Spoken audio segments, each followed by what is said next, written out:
Bonsoir à tous. Merci à Zoubida et son équipe. Merci de nous accueillir ici et merci à toi, Amal, d'être avec nous. Cela fait maintenant 6 ans que on se connaît, que on construit ensemble à la fois de l'édition, des livres, mais aussi de l'amitié. C'est cette complicité-là qui fait que nous sommes aujourd'hui ensemble et que nous allons parler ensemble.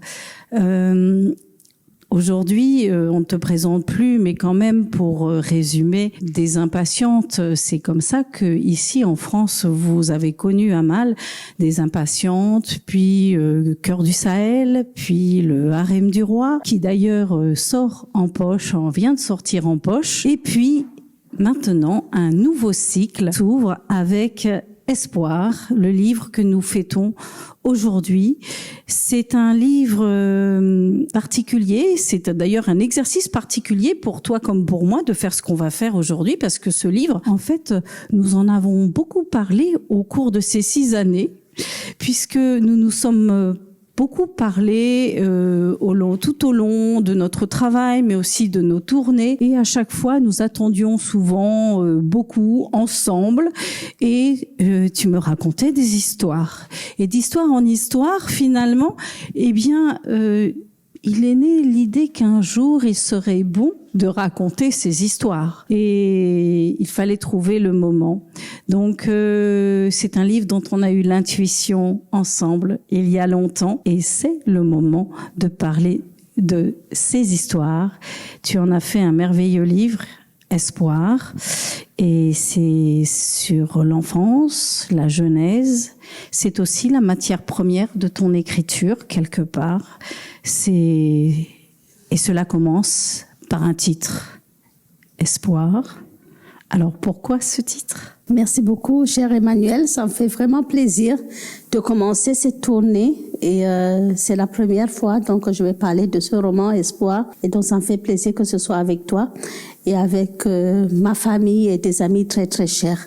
Merci à tous d'être venus. Bien sûr, ceux qui me suivent, ceux qui sont toujours là, font partie aussi de ma famille. Donc, pourquoi Espoir ?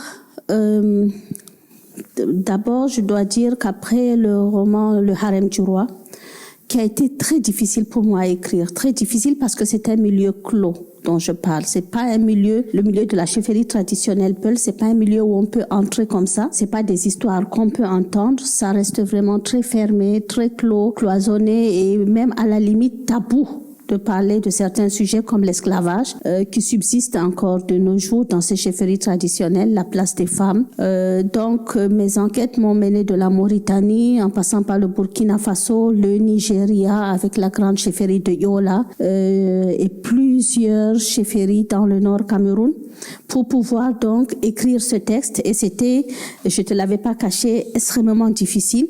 En plus, il fallait jouer un peu les équilibristes parce que ça fait quand même partie de nos traditions et autres, mais en même temps, on peut pas taire qu'aujourd'hui encore, il y a des chefs traditionnels qui se permettent de faire des attestations légales qui s'appellent attestations d'affranchissement. Donc, après ce roman, qui m'a pris vraiment beaucoup de temps, j'étais très stressée aussi à l'idée de le publier et de savoir qu'est-ce qu'on va en faire et de voir la réaction de toutes ces personnes.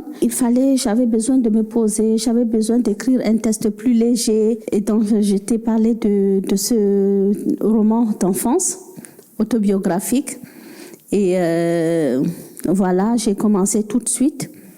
Espoir, donc je reviens maintenant à la question. Je suis toujours très longue sur les questions.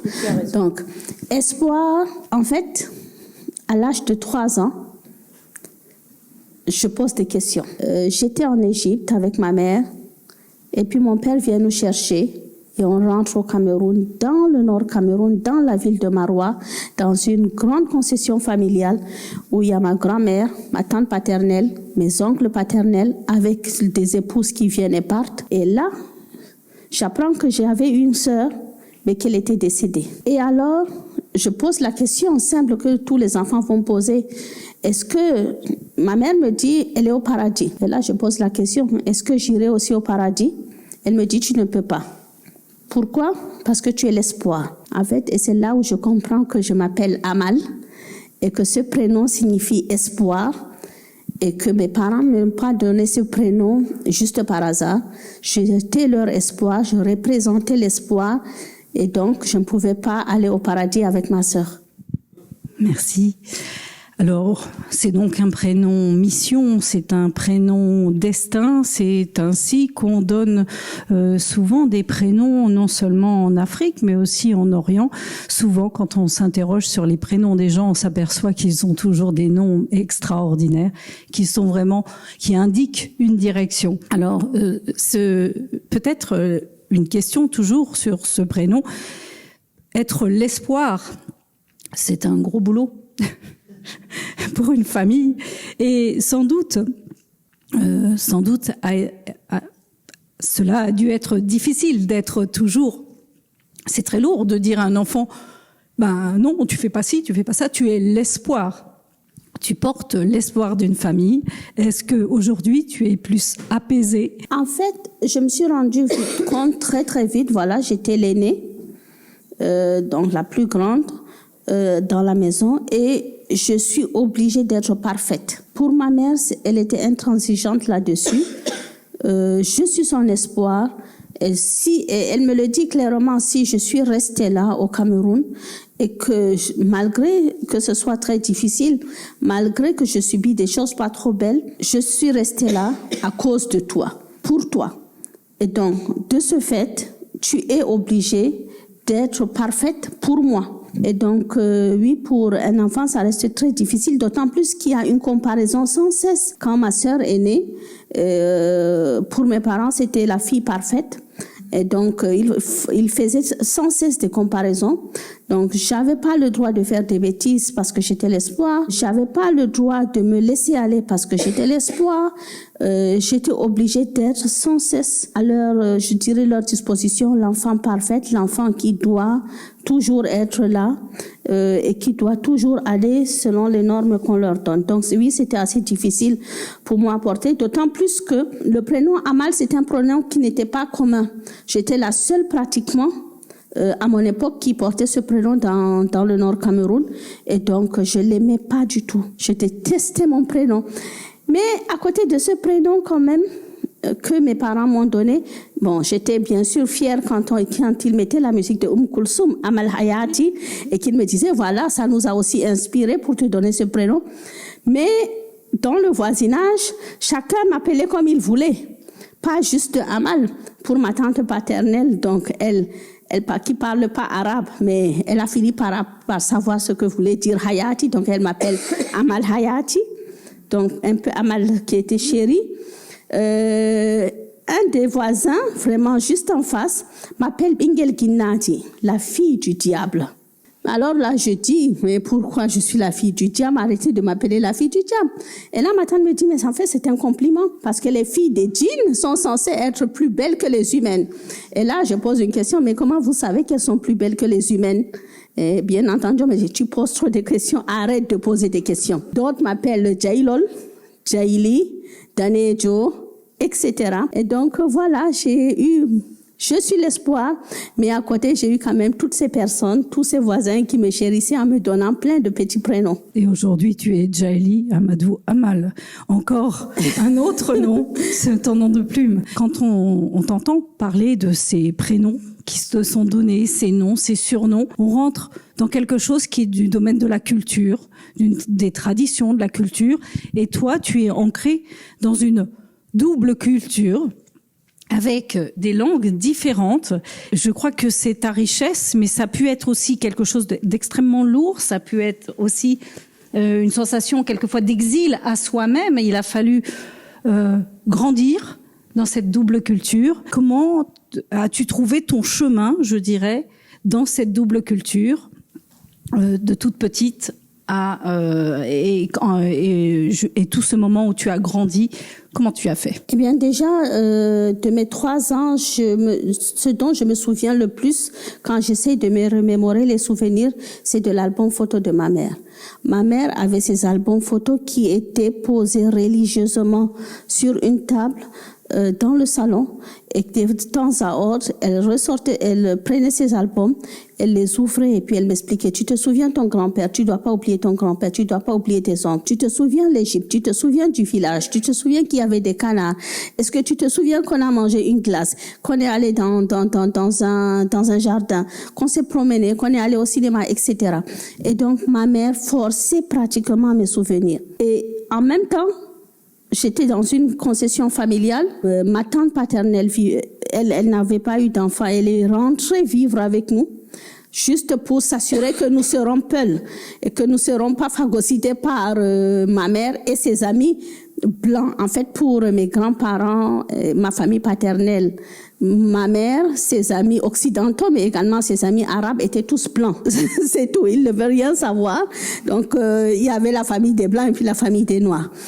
Et ma mère était vraiment, elle avait beaucoup de difficultés jusqu'à ce qu'elle soit adoptée par une famille libanaise. Et donc cette famille libanaise était installée à Maroua, je pense pendant les indépendances ou avant les indépendances. Et donc ils étaient là. Il y avait la maman qui est devenue notre grand-mère, Tati. Il y avait aussi les oncles. Donc, les fils de Tati qui sont devenus presque les frères de ma mère.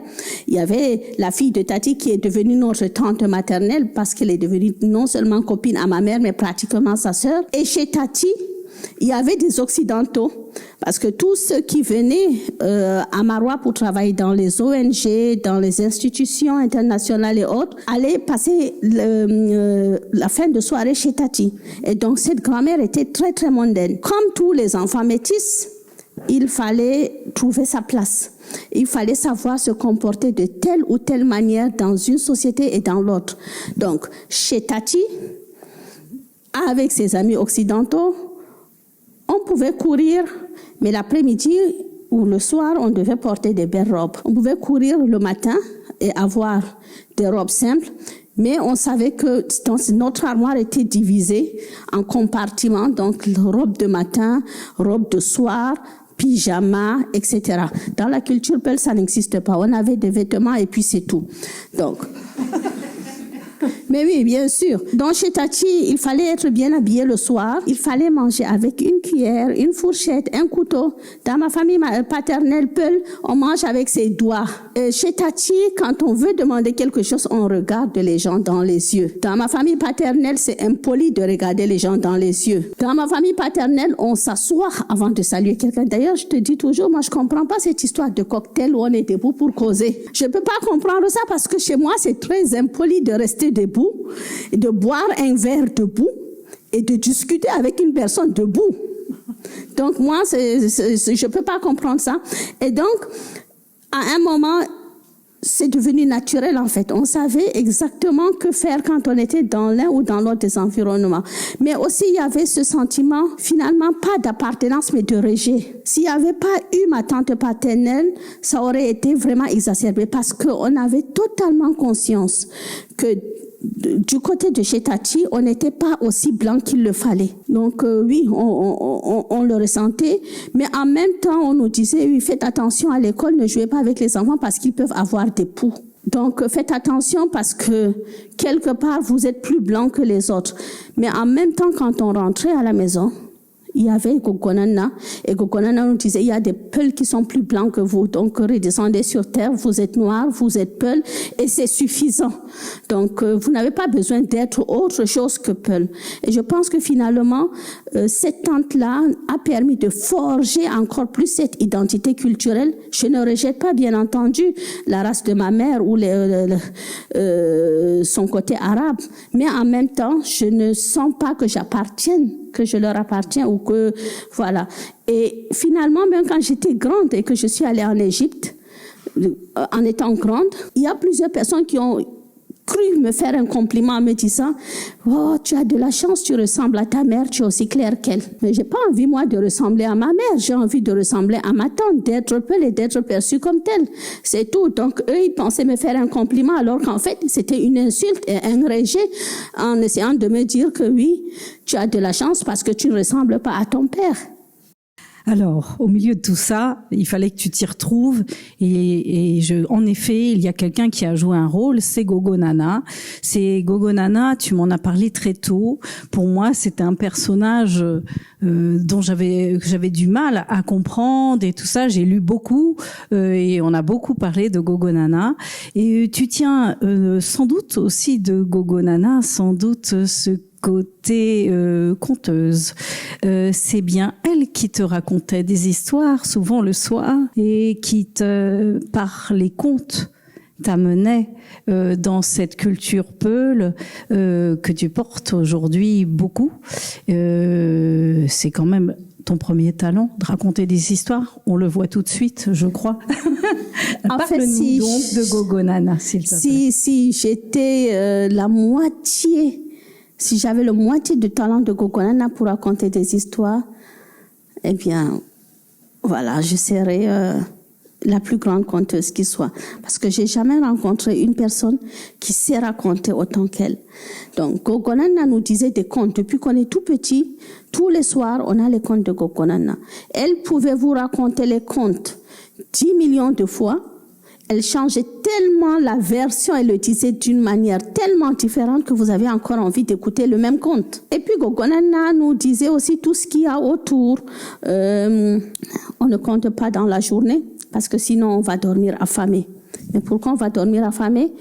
Parce que la marmite pourrait, se tomber. Il y a plein de raisons, mais de toutes les façons, on ne compte pas dans la journée. Et quand j'expliquais à Gogo Nana qu'en fait, c'est impossible de dormir affamé parce que la nourriture était déjà prête, elle me disait, tu te poses trop de questions. Dans le même sens, quand on commence un conte, il faut aller jusqu'au bout de ce conte. Parce que sinon, le conte viendrait vous étrangler dans la nuit. Je vous jure que j'ai passé des nuits blanches en attendant le conte et je me posais la question, mais quel visage il aura ce conte en venant? Ce sera un djinn, ça sera l'ange de la mort, je ne sais pas. Mais en même temps, Gogo Nana nous racontait ses aventures matrimoniales. Et là, c'est vraiment des aventures. Alors, tu as épousé combien d'hommes?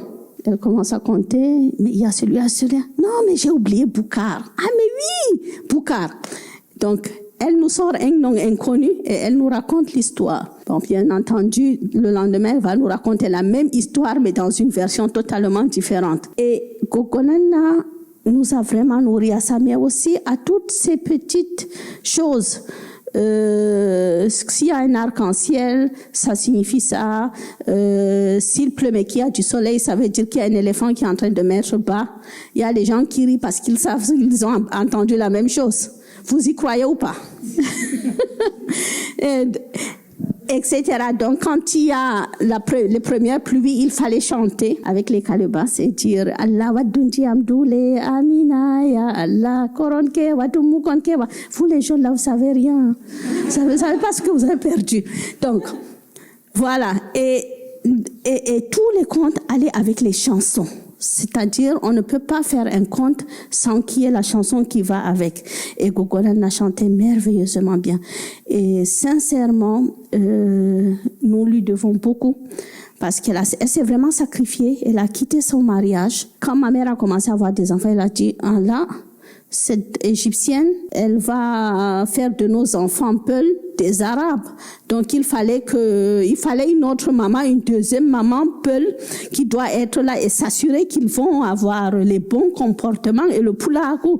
Et donc Gogo Nana a quitté son mariage, a renoncé complètement à une vie, pour rentrer à la maison, rester là et s'assurer que nous allons donc aller comme il faut. Alors cette Gogo Nana, elle apporte toute une culture, des traditions, des histoires, des références. Je me souviens que c'est l'une des premières fois où nous marchions toutes les deux dans la rue. Tu m'as dit que Gogo Nana n'arrêtait pas de râler sur ta mère parce qu'elle courait. En fait, là, je vais raconter l'histoire. Ah ben voilà. C'était justement, on allait justement à la librairie Les Nouveautés. Non, oui, c'est ça. En plus, oui. C'est vrai. Elle me dit, Emmanuel, on était quelque part, et elle me dit, et depuis je me méfie, elle me dit, voilà, Amal, qu'est-ce que tu dirais si on allait doucement, c'est très joli, tu verras le long du canal. Et puis, c'est à 5-10 minutes. Et puis, on va arriver à cette librairie qu'on va visiter. C'est à côté de chez moi. Je lui dis, bon, d'accord. On commence à marcher. 5 minutes, ça va. 10 minutes, ça va. 15 minutes, ça va. 20 minutes, ça va. 30 minutes, ça va. Et là, au bout de 30 minutes, j'enlève tout le poulakou parce que je n'arrivais plus à suivre. Je lui dis, Emmanuel, tu m'avais dit que c'était à 10 minutes. Je dis, mais c'est 10 minutes pour moi. Mais regarde comment tu marches. Et moi, pendant toute mon enfance, ma mère, elle marche comme ça. Hein. Il faut que je te montre. Parce que sinon, ça, vous n'allez pas comprendre. Ma mère, elle marche comme ça. Enfin, elle marche comme Emmanuel, ma mère. On va d'un point A à un point B sans regarder à gauche ni à droite. Et on marche. Et elle nous dit, arrêtez de marcher comme votre tante. Marchez tout droit. Vous n'avez pas besoin de regarder à gauche ou à droite. On va chez Tati, donc on va chez Tati, c'est tout. Vous n'avez pas besoin de savoir ce qui se passe dans la rue. Quand on marche avec elle, elle nous dit, arrêtez de marcher comme votre mère. Une femme, ça ne marche pas. Une femme, ça flâne. Coconana marchait vraiment comme ça. Donc, elle nous disait, oui, fais admirer tes bras, fais admirer tes jambes, marche, regarde de côté et tout. Et donc, elle flâne et elle nous demande de marcher comme ça. Bon, après, nous, on a appris à marcher comme notre mère ou comme notre tante. Mais je vous jure que ma mère va bien s'entendre avec la façon de marcher d'Emmanuel. Alors, ce jour-là... Et depuis, quand on me dit c'est à 10 minutes, je demande, bon, c'est à 10 minutes pour moi ou pour vous? Alors depuis, Justine le sait, quand on dit 10 minutes, elle rajoute au moins une demi-heure. Et de préférence, elle prend un taxi. Et de préférence, on prend un taxi, même pour faire le tour du pâté de maison. Voilà. Avec J'ai-lu, comme ils sont là, eh bien, l'idée qu'ils ont trouvée, parce qu'on s'est retrouvés aussi dans un festival à Gratignan, c'est, en fait, elle est une personne à mobilité réduite. Ah ben, c'est encore mieux. Pour ne pas marcher, donc on me traite de personne à mobilité réduite. Donc non, là, moi, je ne vais pas là, mais simplement... D'ailleurs, ce jour-là, on a les doigts tout livres aux nouveautés. Comme quoi, on s'y retrouve. En tout cas, on voit bien que ce sont des traditions qui s'opposent, des traditions et des codes aussi, des superstitions, il y a tellement de choses qu'il était extrêmement difficile pour toi, finalement, de t'y retrouver. Et pourtant, tu trouvais ton chemin. Mais du coup, tu posais des questions. La petite Amal, elle est extrêmement curieuse. Elle ne peut pas s'empêcher de poser des questions. Voilà mes filles qui disent que je suis toujours aussi curieuse. Je veux juste savoir ce qui se passe dans leur vie. C'est pas être curieuse pour une maman. Donc, tu as répondu à la question. Elle est toujours aussi curieuse. Et elle pose toujours les questions qu'il ne faut pas poser. Alors là, est-ce encore respecter le poulakou? De poser les questions? Ça dépend. Ça dépend. Parce que poser des questions, c'est s'intéresser aussi à la personne. Donc, si je leur demande alors qu'est-ce qui se passe de nouveau dans vos vies, je veux savoir. D'accord. Donc, le poulakou s'adapte, ou tu t'adaptes au poulakou? Le poulakou s'adapte à qui nous sommes véritablement, oui. Oui, d'accord. Mais normalement, ça fait pas partie du poulakou de poser trop de questions. Non. Alors, entre cette femme qui est Gogo Nana, qui est donc la sœur de ton père, et cette autre femme qui est la femme de ton père, l'amour de ton père, cette étrangère, cette égyptienne qui a fait quand même le choix de partir avec lui. Ils se sont rencontrés au Caire et de rejoindre Marois. Eh bien, entre ces deux femmes, il y a un homme. Cet homme, il a joué un rôle essentiel dans ta vie. C'est un homme qu'on aurait aimé rencontrer, je trouve, parce qu'il a d'abord, il y a cette histoire d'amour extraordinaire, ce choix, ce courage aussi d'imposer comme ça une étrangère à Marois, de revenir avec elle, d'assumer cette histoire d'amour.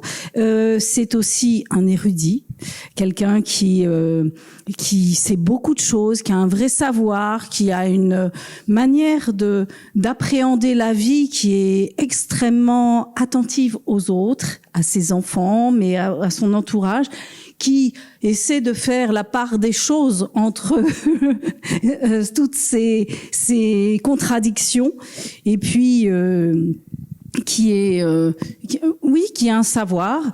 Parle-nous donc, et qui est très progressiste aussi, il faut le dire. Il a eu le courage de se prononcer sur certains points de tradition dans l'une ou dans l'autre des cultures.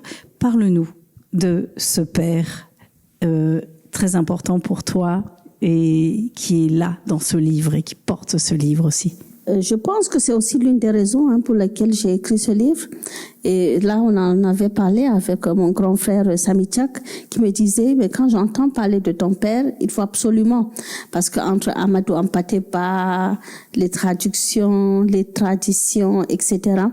Donc, c'était important de faire tout un livre sur lui. Je l'ai pas encore fait dans ce sens-là, mais ça reste important quand même de pouvoir parler de mon père. Eh bien, mon père, c'était une personne extraordinaire. Mon père n'a jamais été à l'école.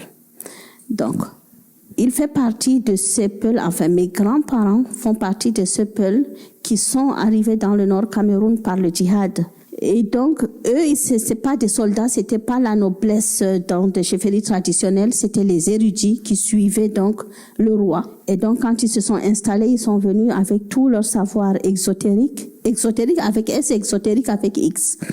Donc, et mon père a étudié le Coran auprès de son propre père, et ils ont tous mémorisé complètement le Coran et appris beaucoup de poésie et autres.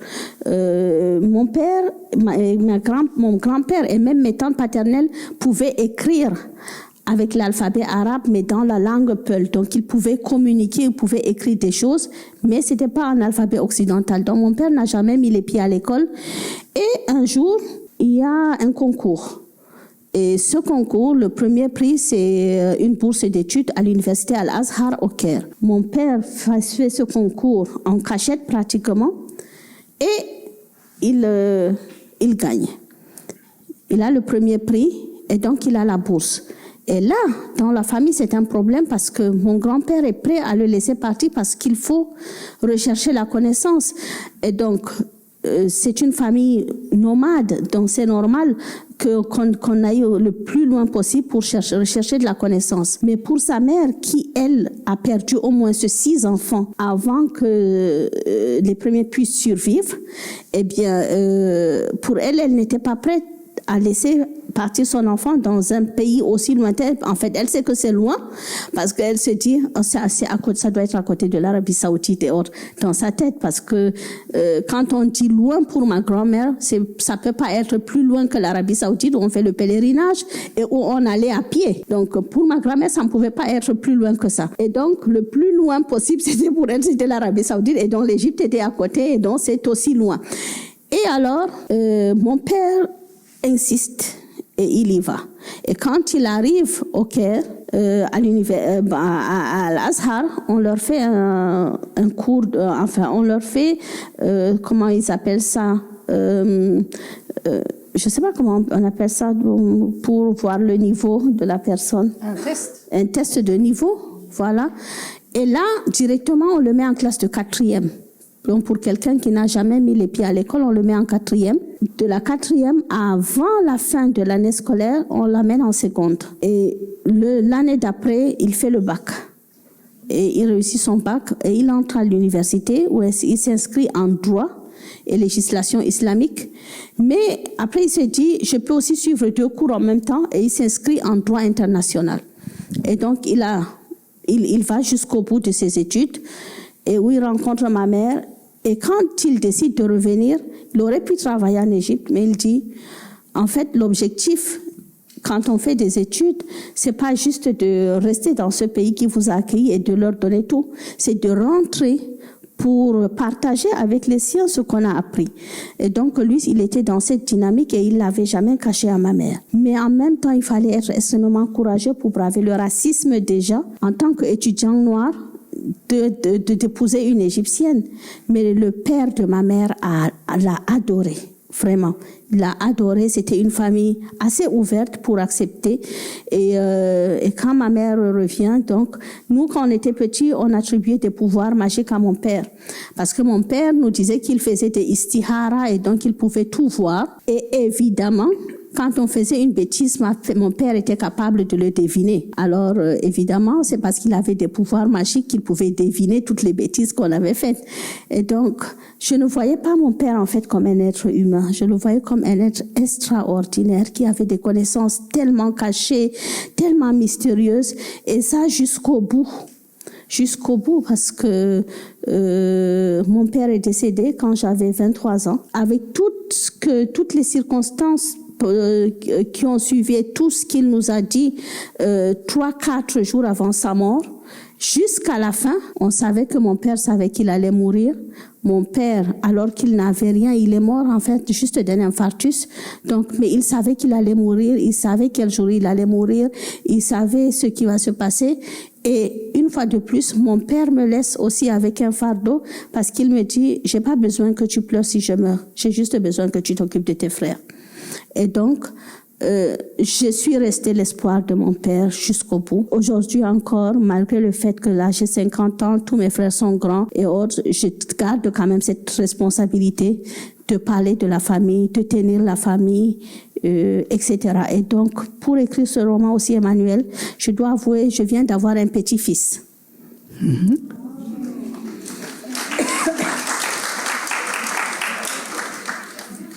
Il s'appelle Saphir. Il est trop mignon, c'est mon petit mari. Et donc, je ne veux que mon petit-fils sache d'où on vient, sache qui on est, sache qui était mon père, qui était Gokonana, comment ma mère est venue. Et par là, quand je dis j'ai mon petit-fils, j'ai aussi mes enfants, mais j'ai aussi mes lecteurs. Et donc, quelque part, c'est aussi comme une clé, ce livre, en fait.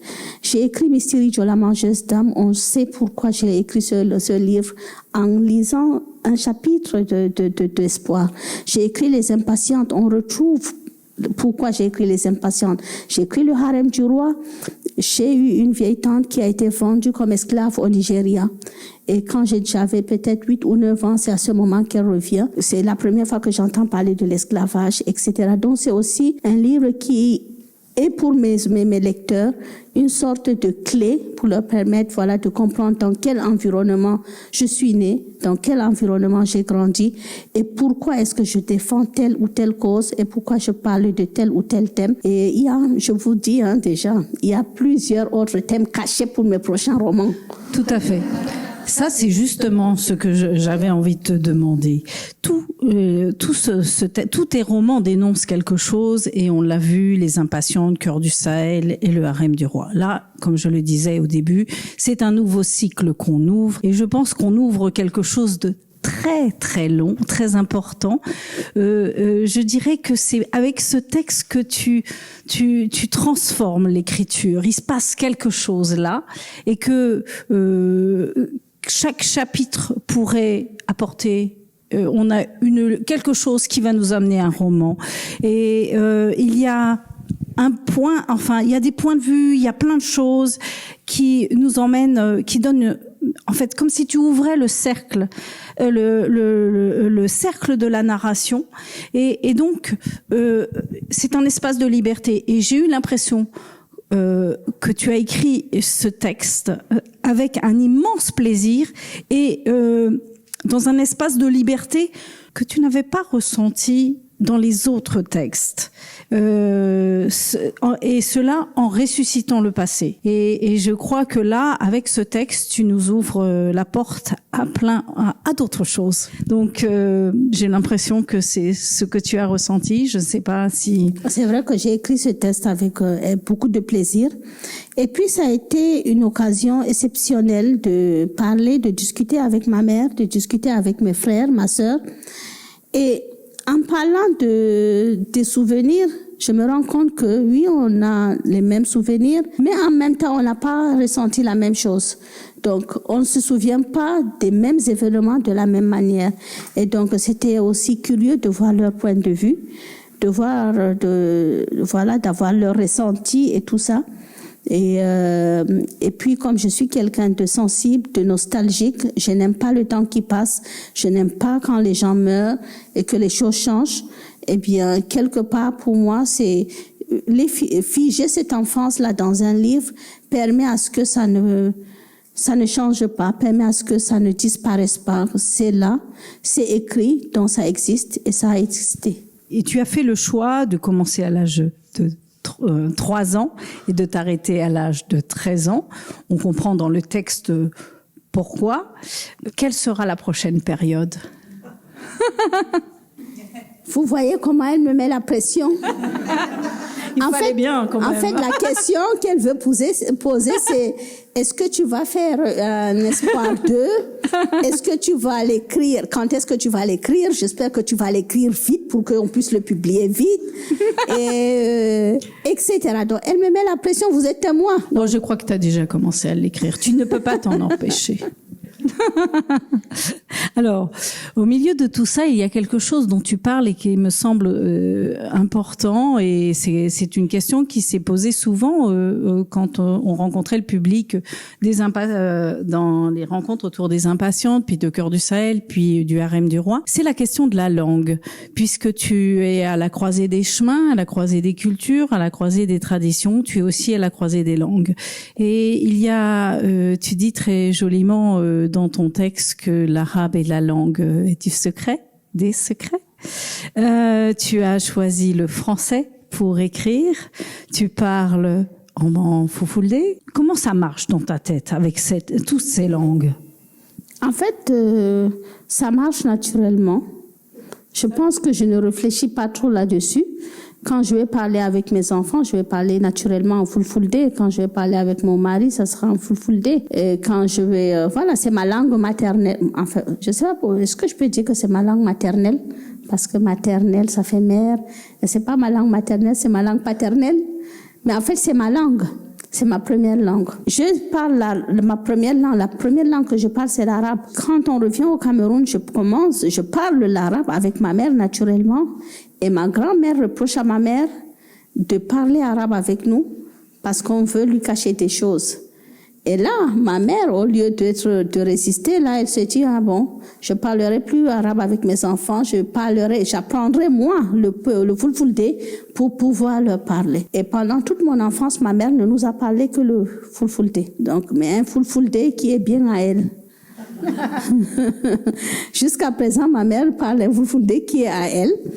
Et très vite, mes parents se disent que j'ai oublié l'arabe. Ou plutôt, je ne peux plus suivre une conversation en arabe, sauf que je n'oublie pas, en réalité, parce que je suis trop curieuse pour pouvoir oublier la langue des secrets. Quand mon père veut dire quelque chose à ma mère et que c'est un secret, il le dit en arabe. Quand ils veulent même dire les petits mots d'amour, ils le font en arabe. Donc, moi, je ne peux pas oublier l'arabe parce qu'il faut absolument que je sache ce qu'ils se disent. Et alors, c'est devenu la langue des secrets. Et même quand ma mère veut se plaindre de quelque chose à mon père, elle se plaint en arabe. Donc, voilà.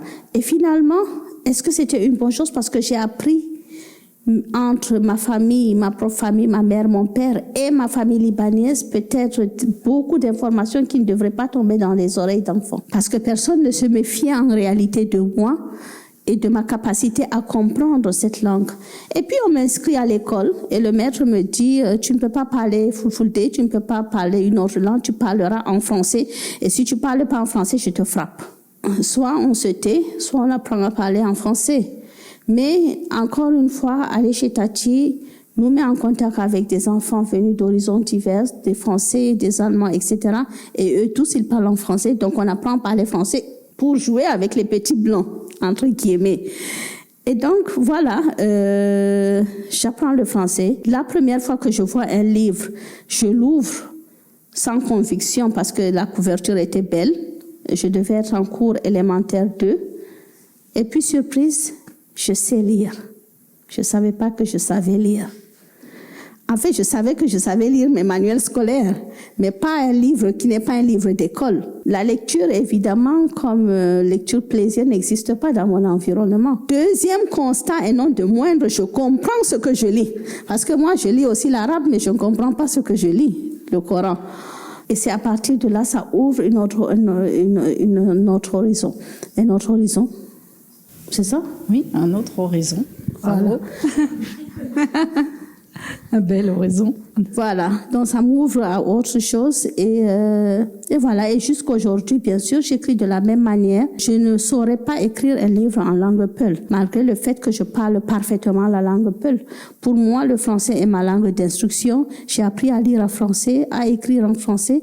Et donc, automatiquement, quand il s'agit de faire un travail intellectuel, je vais le faire en français parce que pour moi, c'est cette langue-là, elle est destinée, voilà, à ce travail-là. Mais quand je suis dans ma famille ou avec mes amis, automatiquement, je vais parler dans la langue peul. Et quelquefois, on s'oublie même et on se met à mélanger les deux langues. Et évidemment, l'arabe restera toujours la langue des secrets pour moi. Alors, à propos de la langue et de l'école, il y a un moment important dans ce livre, c'est la manière dont tu parles de l'école et comment ta mère tient absolument à ce que tu ailles à l'école. Et il faut aussi que tu ailles à l'école coranique. Et ça ne se fait pas, ça prend du temps parce qu'il n'y a pas la madrasa au début, et etc. Et donc, c'est intéressant de voir la manière dont chacun de tes parents, ton père et ta mère, ont apporté quelque chose pour aller vers une éducation, et une éducation justement dans les deux langues, et dans cette troisième langue imposée donc par l'école, mais ta mère tenait au diplôme. Voilà, en réalité, quand on pose toujours la question à ma mère, parce que quand elle parle de mon père, elle dit oui, mais votre père, c'est un homme bien parce qu'il a des diplômes. Et là, elle dit la même chose. Je pense que Baba, ton époux, c'est un homme bien parce qu'il a étudié en France et il a des diplômes. Donc, elle redit la même chose jusqu'à maintenant. Donc, pour ma mère, l'éducation, c'était quelque chose d'extrêmement important. Et pour mon père également. Et donc, je pense que dans la famille, pour mes parents du moins, la question on inscrit les filles à l'école autant que les garçons, on essaye de les y maintenir le plus longtemps possible, on prend au sérieux leurs études, ça a été quelque chose d'automatique, systématique. Et alors que à l'école, on subissait les coups du maître, les fouets, les punitions corporelles, et c'était extrêmement difficile. Bien entendu, comme tous les enfants finalement en Afrique, l'école primaire, on détestait l'école. On détestait l'école, on n'avait qu'un seul rêve, c'est de ne pas y aller. Et ma grand-mère nous aurait caché volontiers. Kokorana ne trouvait pas d'importance à aller à l'école. On voyait des camarades décider du jour au lendemain de ne plus aller à l'école, et puis ça passait. Moi, j'ai des copines du quartier, on y allait ensemble. Et puis un jour, le maître nous a frappés et ma copine a décidé de ne plus jamais mettre les pieds à l'école. Et ensuite, sa famille l'a encouragée, a applaudi le fait qu'elle ne veuille plus aller à l'école. Alors que pour ma mère, même si on est mourant, on ira à l'école.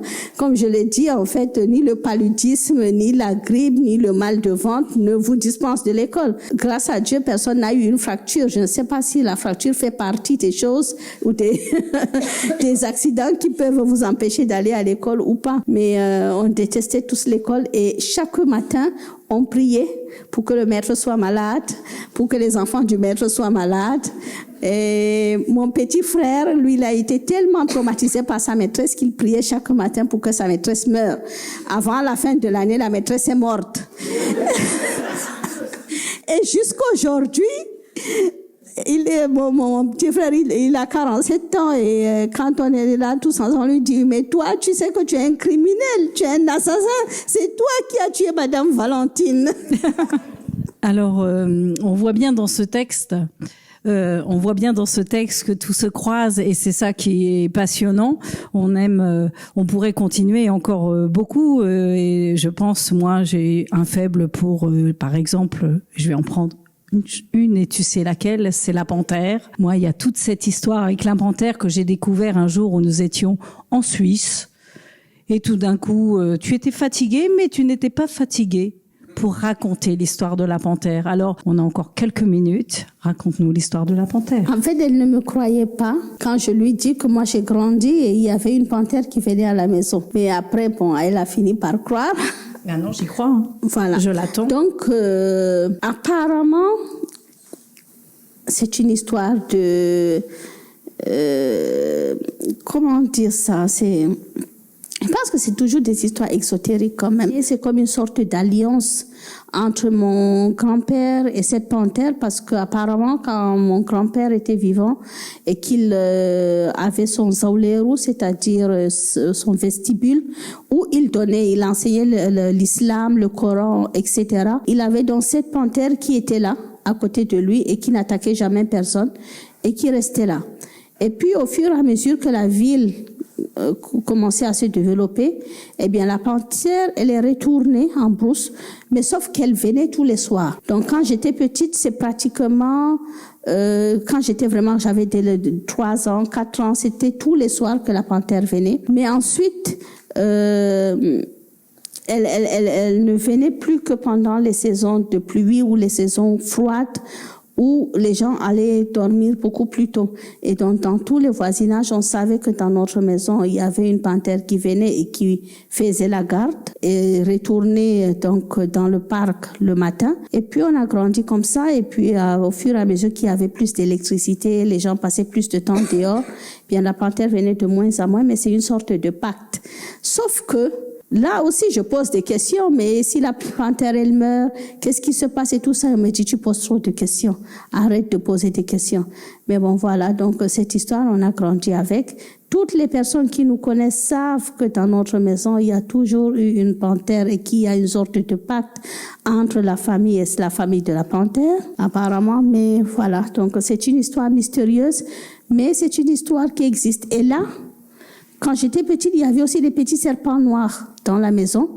Et mon père nous disait qu'on n'avait pas le droit de tuer ces serpents-là qui nous feraient jamais de mal. Donc, quand on était vraiment très petits, 3 ans, 4 ans, on jouait avec. Mais après, on avait peur parce qu'on savait que c'était des serpents. Donc, on jouait plus avec, mais on les regardait passer. Et là, je retrouve ça dans le test de Kamaralai, l'enfant noir. Donc, ça veut dire que c'est peut-être commun au peuple ou à notre culture de l'Afrique subsaharienne. Et ces serpents noirs, quand même, ça, il y en a beaucoup moins dans la maison, mais il y en a quand même, parce que mon cousin, le fils de mon oncle qui vit là, a un petit garçon, et sa mère disait la dernière fois à ma mère, il y a juste quelques semaines, ah oui, mais maintenant il y a plein de serpents noirs à la maison, mais on comprend pas, et le petit, il joue avec. Et c'est là où ma mère lui a expliqué, oui, en fait, ça fait partie de la famille, ça fait partie de la maison, et ne t'inquiète pas, ça ne lui fera pas de mal. Donc finalement, ma mère est devenue la matriarche de la maison. Et alors, on pourrait continuer parce qu'en fait, Gogo Nana te raconte souvent et de diverses manières. D'ailleurs, elle ne finit pas l'histoire. Par exemple, l'histoire de Cendrillon.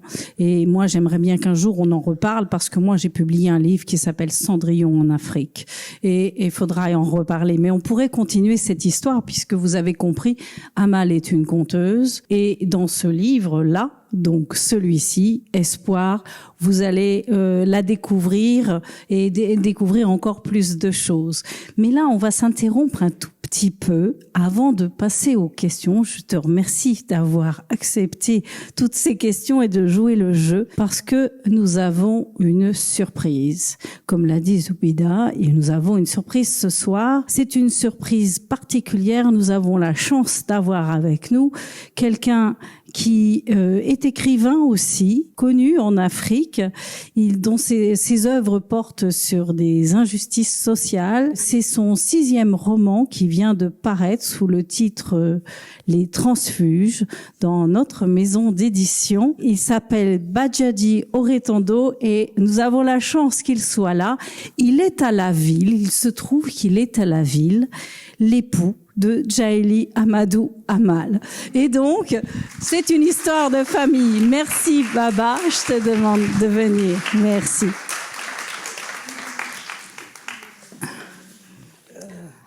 Alors, on va le faire en happening, 3 questions, 10 minutes, on y va. Les Transfuges. C'est un roman, c'est l'occasion donc pour nous de présenter ce roman qui vient de sortir. Il est sorti le 10 avril et c'est un roman extraordinaire, très audacieux, juste, un humour décapant et qui parle donc des transfuges Alors, je vais te poser la première question. Qui sont donc les transfuges? Merci Emmanuel. Salut tout le monde. Je suis trop amoureuse. Merci.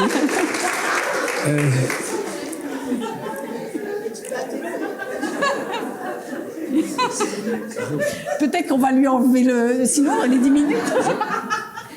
Je crois qu'on ne peut pas être époux de Djaïli Amal et ne pas être heureux. Hein? Allons-y. Donc, on a beaucoup parlé de patriarcat. En tout cas, je vais dire chez nous, en Afrique, et particulièrement au Cameroun, et surtout dans le Nord Cameroun. Et qui dit patriarcat dit des filles qui sont victimes de ce patriarcat. Et ça, c'est à plusieurs niveaux. L'un des aspects, c'est l'éducation. Et dans le monde qui est le nôtre, vous n'avez pas l'éducation, vous êtes désarmé. Parce que l'adversité de la vie, vous ne pouvez pas les combattre autrement que par l'éducation, par l'instruction.